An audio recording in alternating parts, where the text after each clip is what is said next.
Welcome back. It's nice to have you with us for this fourth video that we're doing on pro-life issues in the church. Remember, we're doing it for a twofold reason. The first reason is to refresh ourselves on what the church teaches so beautifully about the gift of life and the human dignity that all of us human persons have. What a great grace it is. But also, it's important for us to recognize that we have a duty to bring that pro-life gospel out to other people and to help them recognize what the church teaches, why she teaches it. Today, I'd like to take the opportunity to talk about three things that people get wrong about life and about abortion. And these are three fallacies that are promoted by the mainstream media and by the social media. And unfortunately, they just get things wrong, and we need to recognize and to see that. The first myth that I'd like to talk about today is the saying, "My body, my choice." What's the saying communicating? It's saying, of course, that the baby doesn't really have his own existence, but exists as a part of the woman. And that the woman has the absolute right, mom has the absolute right over her child, even to the taking of that child's life if for some reason she does not want to bring it to full term. There is nothing further from the truth than that statement. You and I need to recognize that there are two things that are important for us to see and to think about very clearly. The first is that the baby is not a part of mom because he is a unique human being with his own genetic code. From the moment of conception, we're dealing with an absolute different individual than mom or dad. Not only that, but baby boy in the womb also is someone who has his own organ system, his own respiratory system, his own circulation system, so on and so on and so on. What a beautiful thing that is, God's creation, that God can just bring someone into existence materially in that kind of way with his own kind of existence. The second thing that's important for us to see is that my body, my choice fails as a maxim since it ignores the fact that the baby in the womb has her own soul or principle of life. While mom and dad are responsible for providing the material for the life of this new child, it is God himself that gives the principle of life, the soul itself. And that soul of the little girl in the womb is completely distinct from the soul of mom who happens to be carrying her. And it's in that the baby received her life and her dignity as a human person. Notice something else about the material dimension of the human person.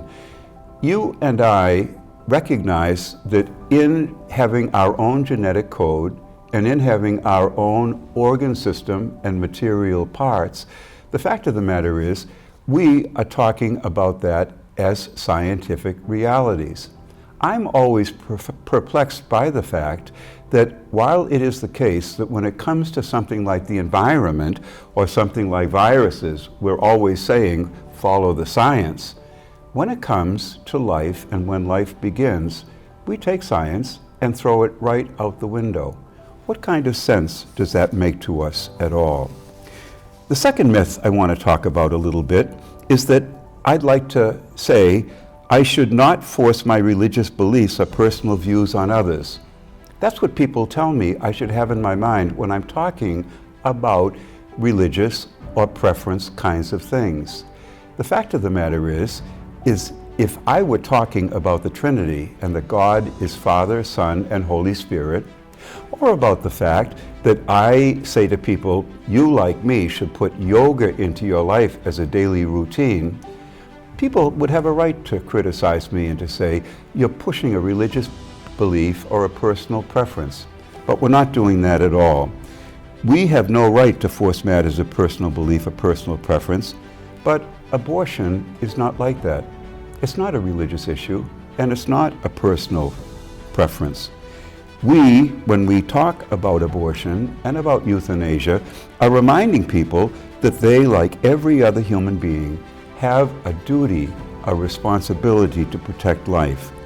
No one would say, for example, I am against unjust discrimination or slavery, but I would not push my personal preference or my religious belief on somebody else. Imagine if Abraham Lincoln had said, I'm personally opposed to slavery, but I'm not going to push my religious and personal preference on other people. How long would we have been waiting for the 13th and the 14th Amendments? Thank God for the courage of Abraham Lincoln and for those who stood so solidly with him. The third and last fallacy that I'd like to address today is the accusation often thrown at us that pro-lifers only care about abortion and about euthanasia. When we speak of ourselves as pro-life, we're not just saying that we're anti-abortion or anti-euthanasia. We're anti-anything that violates human life or the dignity of human life. And that's a tremendously important thing for you and I to recognize. When the Second Vatican Council condemned abortion and euthanasia as infamies, it included them in a long list of human violations. And I quote that list. The Vatican Council mentions murder, genocide, torments inflicted on body or mind, attempts to coerce the will itself, whatever insults human dignity, such as subhuman living conditions, arbitrary imprisonment, deportation, slavery, prostitution, the selling of women and children, as well as disgraceful working conditions where men are treated as mere tools for profit. That's right from the Second Vatican Council.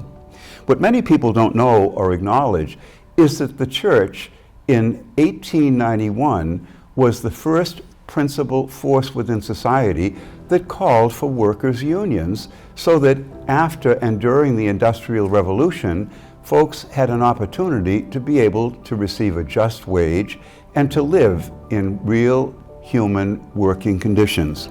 Not only that, but in 1917, it was the Catholic Church that stood up for universal health care for the first time. That is not something that was invented in the last 2 decades. We've been talking about that for a rather long time. Any Catholic who does not subscribe to that teaching of Vatican II does not deserve the title Catholic, let alone pro-lifer.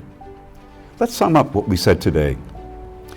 We looked at 3 fallacies that have become part of the public domain, which people talk about all the time as if they're truths. We talked about the statement, my body, my choice. The body and the soul of the new living person in the womb of mom, contributed by mom and dad, the material that that new being is totally distinct with its own genetic code and its own bodily systems. Not only that, but the soul was created directly by God. Mom and dad contributed the material. God directly creates the soul. We talked about the fact that we're accused of forcing our religious beliefs. That, folks, is nothing other than a red herring. When people talk like that, they're really wanting us to get off the issue of life and talking about something else. And that is greatly unfortunate.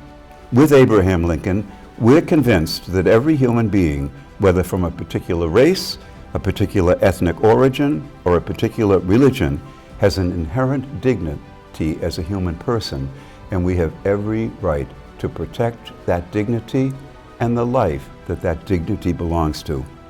And lastly, we looked at the issue of the criticism that Catholics are interested only in abortion and euthanasia, and that just doesn't match the facts.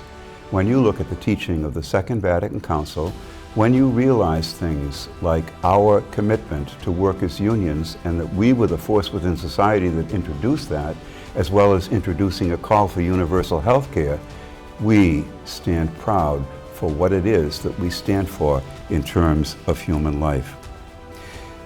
Let me raise my 2 questions that have been familiar to you.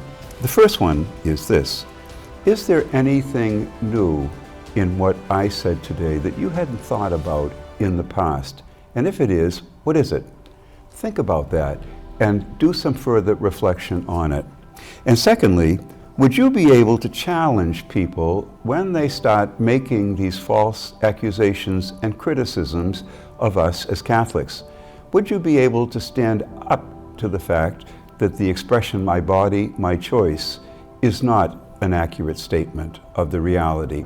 Would you be able to look at the fact that people are accusing us of forcing our views, our preferences, and our religion on other people? Would you be able to talk clearly about the fact that that is not the case? And the last thing, would you be able to stand up to the fact that the church is not myopic in terms of just looking at the beginning and at the end of human life, but is totally committed to all of that? Okay, so anything new that caught your attention or reinforced something that you have been thinking and feeling deeply about our commitment to pro-life? Sure, Monsignor, thank you very much for highlighting the false accusations leveled against the church in the pro-life area. You know, you never hear people criticize the church for forcing its views when it opposes capital punishment, when it advocates for decent housing, when it comes in on the side of migrants.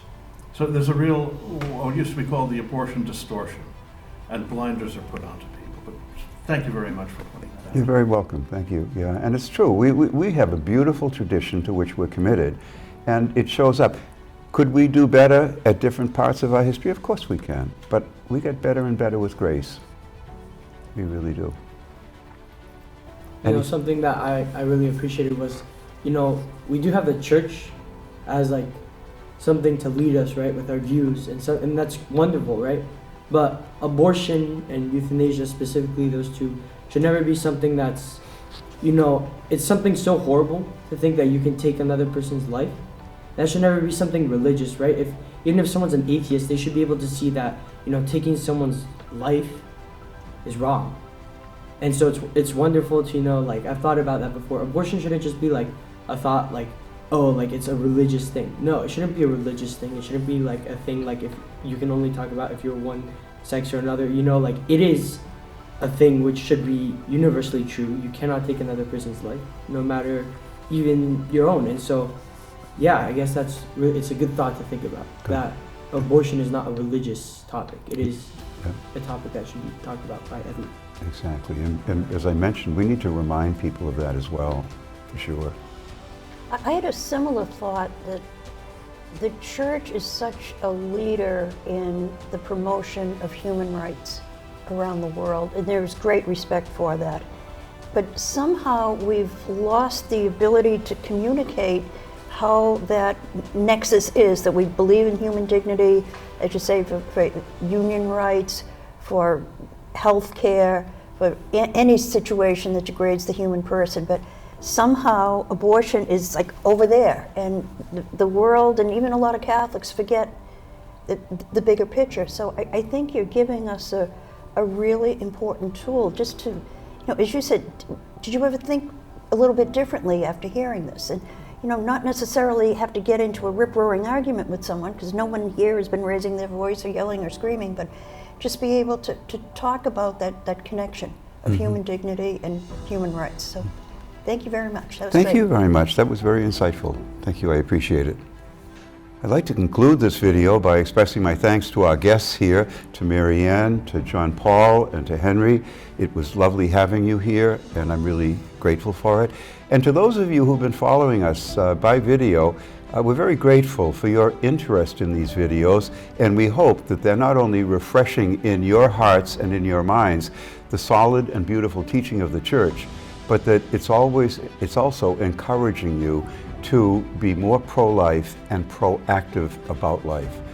Thank you for who you are, for your Catholic commitment, and may God continue to bless you in that commitment to life.